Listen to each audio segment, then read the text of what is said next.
Hey everyone, today I'm going to cover everything that you can sow 4 weeks before your last frost date. It doesn't matter where you're located, if you are 4 weeks before your last frost date, this video will apply to you. In fact, everything I'm going to show you today can either be direct sown in the garden, or you could start transplanting your indoor seedlings out in the garden 2 to 4 weeks before your last frost date. So I'm going to cover some stuff this week, and I'm also going to cover some other stuff in the next video 2 weeks before your last frost date, and I'll cover the reasons why I'm doing those things. I'm going to be talking about peas, radishes, carrots, cucumbers, flowers. I'm also going to be covering my seedlings, my lettuce and bok choy, kale and onions. So if you're growing these crops or you're interested in growing these crops, this is the video for you. And if you haven't liked and subscribed, please do so you never miss an upcoming video. I want to start by talking about hardening off your indoor seedlings. These are the onions and leafy greens that I started indoors, and they're right now being hardened off to be planted in about 1 to 2 weeks, and they'll be in the next video. Hardening off is the process that occurs 1 to 2 weeks before you plan on planting out your indoor seedlings, where you gradually introduce them to the outdoor elements. The indoor environment is very different than what they'll experience once they're in the garden. You have controlled temperature, you have controlled light, and possibly you have a fan blowing a gentle breeze, which is going to be very different than what they'll experience once they're planted in the soil. If you take your indoor seedlings and put them right in the garden, they will likely die. So you do not want all the hard work you've done over the last several weeks to even several months be for nothing. So do not skip this process. It's very important. Let them get used to being outdoors for about 1 to 2 weeks, and then you can safely put them in the garden when they can remain overnight on their own. So the first vegetable that I'm going to be sowing today are peas. Peas are very easy to grow. They start to germinate once soil reaches 45 degrees. They do not like the heat of summer, so they're best sown in early spring, and again for a fall crop around midsummer.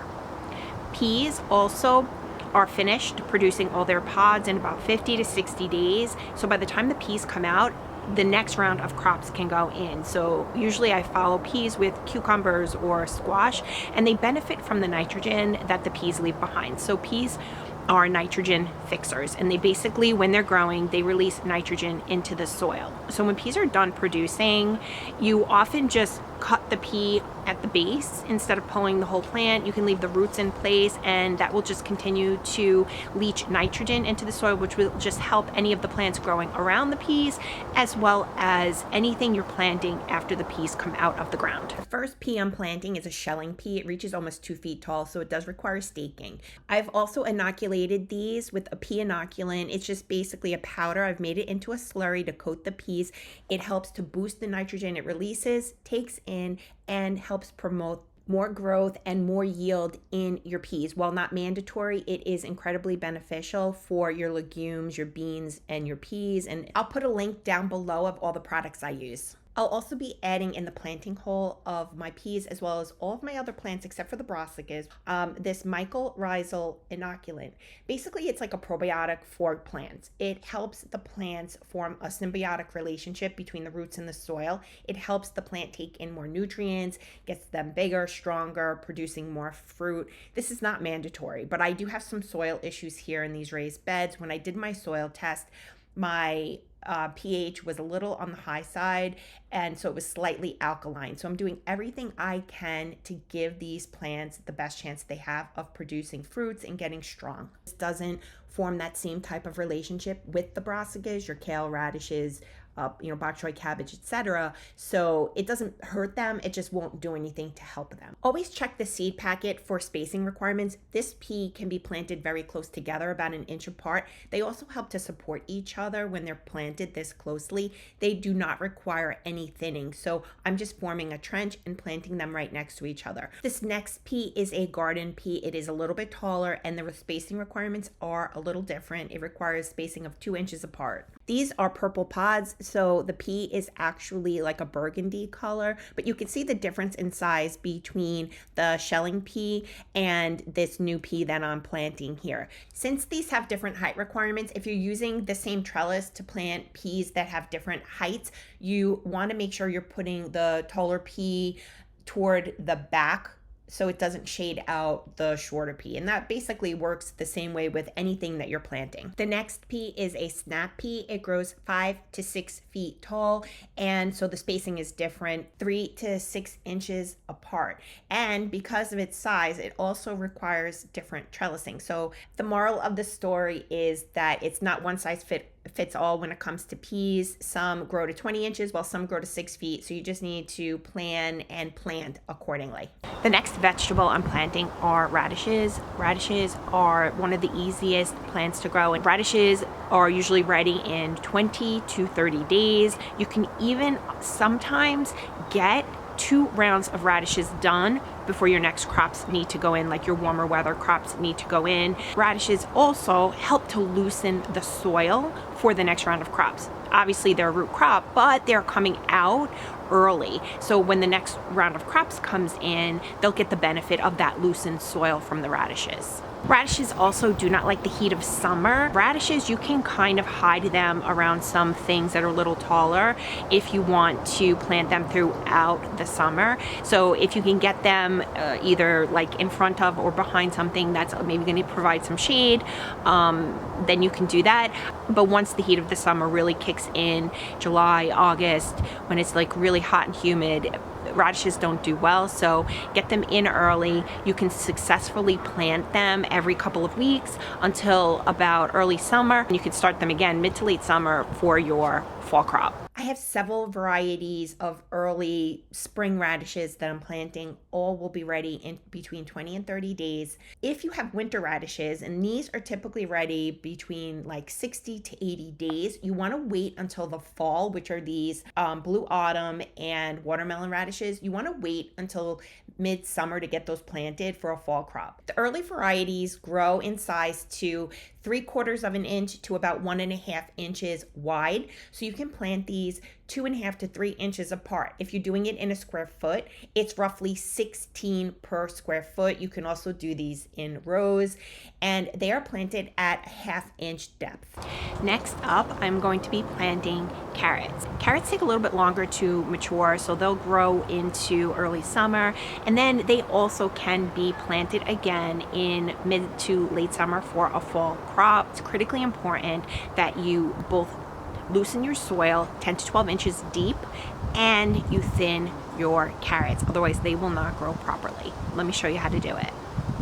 Carrots can be planted in rows. You can plant them in a square foot as well, and the planting spacing is the same as radishes, which is 16 per square foot, so about 2 to 3 inches apart. Start by creating just a shallow trench, and you can see the seeds are pretty tiny. You don't have to be very particular about how far you space them at this point. You could just sprinkle them into the planting hole or the trench, and then you will come back later and thin them. In fact, you will likely thin them 2 to 3 times before you get them properly spaced, because they will grow staggeredly over several weeks. So some will sprout and then you'll thin, and then you'll see more sprouting. So you'll have to come back and thin probably 2 to 3 times. But at this point, when you're sowing your seeds, you're just going to sprinkle them in, and then you can come back and thin them later. The planting depth for carrots is 1/8 of an inch, so very shallow.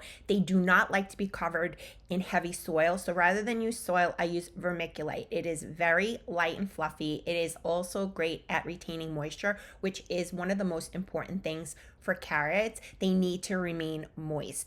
I have had great germination rates with using vermiculite on top of my carrots. So I just sprinkle it right on top of the carrots. And after I filmed this, I realized I didn't add the mycorrhizal powder to the planting hole. So I did come back and sprinkle it right on top, because the vermiculite is porous. So it will reach down into the carrot seeds and then eventually into the roots. And then just gently press the seeds into the soil so there's good contact, and just keep them moist throughout their growing period. In addition to the lettuce seedlings I started indoors, I'm also going to direct sow some lettuce. I have this bed of first year strawberries. So these were runners that I cut from what are now my 3rd year strawberries last year, and rooted them in this new bed, and have a lot of space here. Lettuce and strawberries make excellent companion plants. I also have some chives and green onions in here, sage and lavender, and so these are all really great companion plants for each other. The lettuce I interplanted with the strawberries in the other bed last year did really well, so they should do well here too. I'm just putting in a little bit of worm castings just to give the lettuce some nutrients. Lettuce requires light to germinate, so you do not want to cover it with soil. Just sprinkle the lettuce seeds on top and then gently press them in, and again, just keep them moist throughout their growing season. I'm also going to be sowing some poppy seeds. I cold stratified my poppy seeds about a month ago in the freezer in some small ice cubes. I'm going to show you exactly how I'm going to sow them. Poppies require light to germinate, and so they also love the cooler temperatures. In fact, sometimes you can even sprinkle them on snow and they'll melt right into the soil, and then they'll emerge in spring. And poppies often bloom from early spring until early summer, so they're a beautiful flower to grow in early spring, and then they'll be followed up with something that blooms in midsummer to fall. I'm actually interplanting these with dahlias. Let me show you what I'm doing and how I'm doing it. Poppies can tolerate pretty poor soil, but because I'm interplanting the dahlias, which do require looser soil and a soil depth of about 6 to 8 inches, I did work this soil and loosened it up, and I added a little bit of compost as well. But basically, you just take these ice cubes or even your seeds and you just sprinkle them on top of the soil, because again, they need the light to germinate, so you do not want to cover these. And the reason why these ice cubes work really well is because they will just melt the seed into the soil. Now, of course, I will water these to make sure that they stay moist through germination and growth, but you want to space them about 8 inches apart. Once these start to die back, those dahlias that are being interplanted will then fill the space and cover some of those, dying leaves and stems. So we're back indoors, and the last thing I'm going to cover are your cucumbers, your melons, your squash. So these are in the gourd family. It doesn't matter what variety, whether they're winter, summer, vining, bush, cucumbers, every variety, any variety of squash, melons, pumpkins, anything in that family. The best time to sow them is indoors 3 to 4 weeks before your last frost date. So I don't know if you can see behind me, but I have all my shelves are completely full at the moment, and so I do not have any room to actually sow these. I am going to wait until 3 weeks before, so another week basically. Once I get some of the cool weather crops that I started indoors, like my leafy greens and onions that I showed earlier in the video, outdoors next week, I'll be able to start these. They do grow very quickly. You can even wait 2 weeks before your last frost. They will germinate within 3 to 5 days, and then they go out in the garden about 2 to 3 weeks after your last frost. So they're not going to be indoors very long, but they grow very quickly. So make sure that you are potting them in the right size pot. This is a pint-sized pot. Start them in this, at least this size. Do not start them in like a seed starting cell, because they will outgrow it very quickly. And just make sure that you're giving them enough water, because they will go through it very quickly. Like I said, they grow quick, so they'll go through the water that you give them very quickly. Do not let them dry out. Add in a little worm castings, and then maybe fertilize them after they've put on some true leaves, probably in about a week. Everything that I use, I will link down below. Thank you for watching. I hope you enjoyed this video. Please like and subscribe so you don't miss my future videos.